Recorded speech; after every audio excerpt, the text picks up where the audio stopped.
Today I am going to show you how to change the modem in your laptop computer. So stay tuned and keep a good close eye. It's always best to work on an anti-static mat or something that is going to take all the positive energy or static away from your system. So what I've done is I've actually washed my hands and I hit a negative battery, and I have an anti-static thing out in my garage. So what I did is I touched that and took everything out, and now I'm working off of stone. So hopefully we won't do it. So anyway, here's my laptop. We're gonna flip it upside down, and when you flip it upside down, let me give you the best shot here. You're gonna have this big case here and this small one here. You know where your battery's at, hopefully. First thing you want to do is take your battery out. Make sure your unit is unplugged. Take your battery out, set it outside.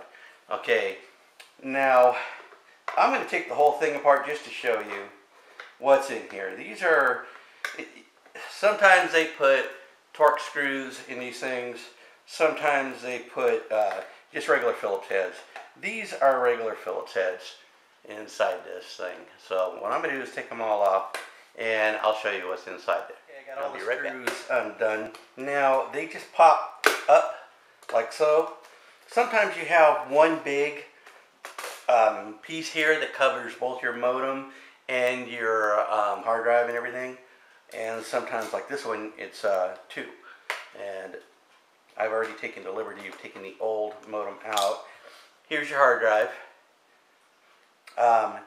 Here's your RAM, your battery, CPU, and this is where your modem goes. So what I did is I've taken the liberty to order a new modem, which this is your modem, and it fits right here. If you have any question of where your modem goes, you can go to the internet and you can find out. You type in your laptop or PC and see where your modem is and which one to order. Well, this is a LP1000, so I ordered exactly what I wanted in there. I mean, I don't have to go crazy with it because I don't do any major stuff with it, not on this computer. So anyway, what you do is there's normally these two wires here. These are the antenna wires, okay? I don't know if you can see, these are the antenna wires. You just disconnect there, and here's where it plugs into your PC board. And then there's normally either one or two screws that plug it in. So, and once again, these are Phillips head screws.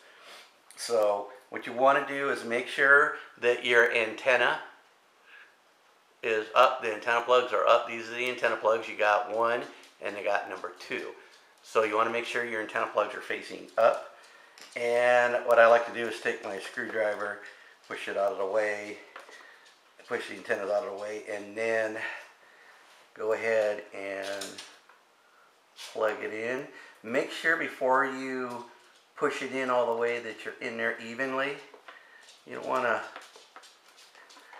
be going in at an angle and then screw up your brand new PC board. So I like to make sure I'm in there correctly, and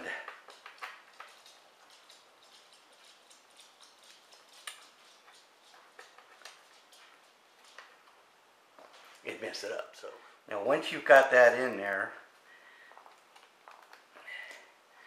make sure you get your screw and your mounting screw, and you put it back exactly in the same spot.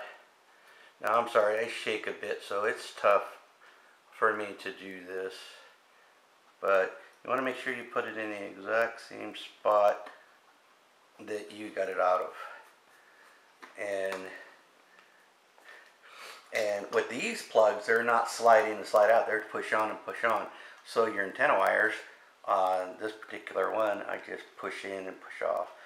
So push on and it mounted. Then you take this one, and like I said, these are just antenna, so you just want to be careful that you push it on correctly. You don't want to force it. You just let it clip on, just like so, and it's on.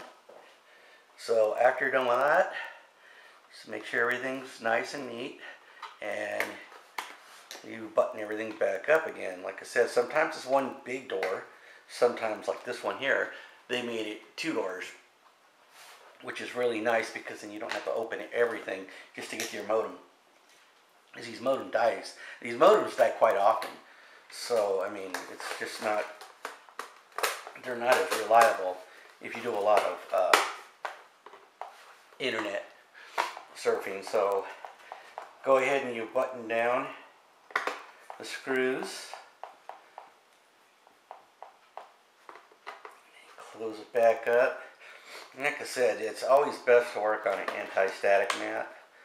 And normally I do, but I am in the process of moving and my anti-static mat is packed up, so I can't find it. But I'll definitely find out if I did zap anything, because it won't fire up. And the main reason why you want to work on an anti-static mat is because you don't want to zap your RAM or your CPU. So, and after you're done there, you go ahead and you put your battery back in, and then you fire it back up, and we will see. I'll re-aim the camera once I get back to my station, and we'll see if it worked. It's a brand new modem. So we'll see. Okay, let me conclude this. Once I fired it up, I got internet back again, but let's see here what I had to do.